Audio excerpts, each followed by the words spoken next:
But what is the role of moment of inertia, or what is the physical significance of moment of inertia? So first we study the rotational kinetic energy, or find the expression for rotational kinetic energy in the form of moment of inertia. So here we consider a rigid body and made up of n numbers of particles having masses m1, m2, m3 in this way, and they are also in a circular path. So the radius of paths is r1, r2 up to rn. We know that when the particle in circular motion, they having a constant angular velocity but different linear velocity. That is, that linear velocity is different. They having a angular velocity is constant. That is, they moving with the angular velocity omega. But the particle, as their linear velocity changes at every instant, so it having a different linear velocity. So for first particle, linear velocity is v1. For second particle, linear velocity is v2, and for nth particle, linear velocity is vn. So using the expression for m and v, we can find the kinetic energy. So first we know that for the translational motion of the body, the kinetic energy or translational kinetic energy K of first particle,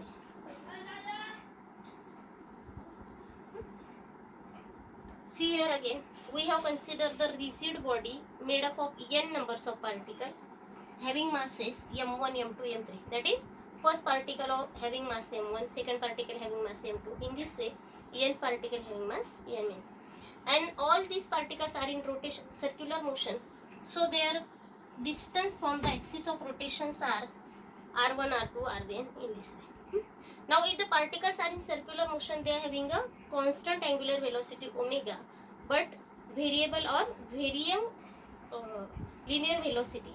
So linear velocity for first particle is v1, linear velocity for second particle is v2, and linear velocity of n particle is vn. So we have find kinetic energy of the rigid body. So we have first find kinetic energy of first particle, then second up to n particle, and by adding all these kinetic energies, we have find the whole kinetic energy of the rigid body. Okay. So kinetic energy of first particle we can give one as a E1. We know that kinetic energy is 1/2 mv square.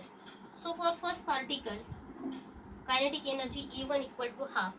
Its mass is m1 and its velocity is v1 square. Okay. Similarly, what is the kinetic energy of second particle? E2 equals to 1/2 m2 v2 square. In this way, kinetic energy for the nth particle En equals to 1/2 mn vn square. But here we consider the rotational kinetic energy. So we have take the velocity as an angular velocity. So we know that the relation between linear and angular velocity, v equal to r into omega. So if we use at v equal to r into omega, so what is the expression for v1? Therefore v1 equals to r1 omega. Here we can't write omega 1 because the angular velocity of all the particles is constant. So we can write only a omega. Similarly, v2 equals to r2 omega and vn equal to rn omega.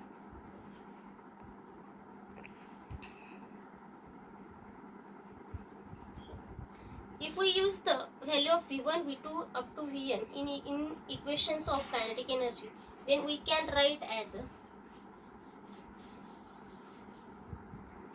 E1 equals to 1/2 m1 as it is. Instead of v1 square, we can write r1 square omega square. Is that clear? Okay. Now similarly for E2, we can write 1/2. Here mass is the m2, and instead of v2 square, we can write r2 square omega square. So here we can write r2 square omega square. In this way, the kinetic energy of nth particle is En equal to 1/2 mn Rn square omega square. Now here we find the kinetic energy for first, second up to n particle. Now we have find kinetic energy of the whole rigid body. So total kinetic energy, which is E equals to E1 plus E2 plus up to En. Okay. So substitute this value also E1, E2. So E equal to 1/2 m1 r1 square omega plus 1/2 m2 r2 square omega square plus up to 1/2 mn Rn square omega square. So now see in this equation what is the common factor. Here 1/2 is common and here omega square is common. So we can write this equation as E equals to 1/2 common term. So inside the bracket here m1 r1 square plus m2 r2 square plus up to mn Rn square, and at the last we can write the common factor omega square. Okay. So see here in the bracket term, what is this term? As we form the previous expression, this is the expression for moment of inertia. So here E equal to 1/2. Inside the bracket term we can write as a summation of I equal to 1 to n. Here mi Ri square into omega square. So this term is a moment of inertia. So we can find the rotational kinetic energy or whole kinetic energy of rotational K of a rigid body is E equals to 1/2 I omega square. Okay. So this is our expression for the rotational kinetic energy. We know what is our translational kinetic energy. The translational kinetic energy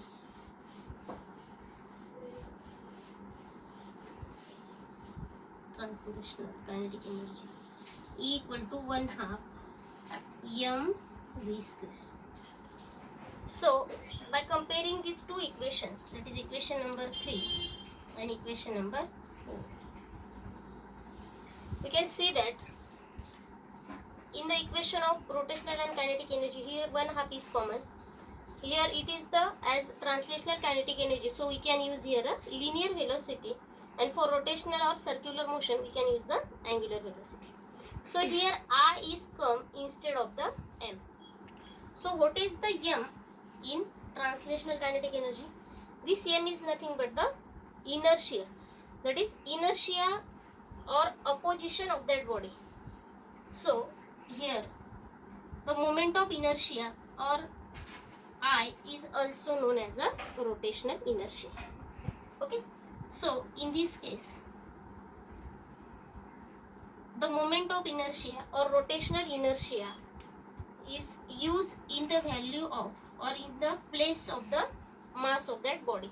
So here I act as a role of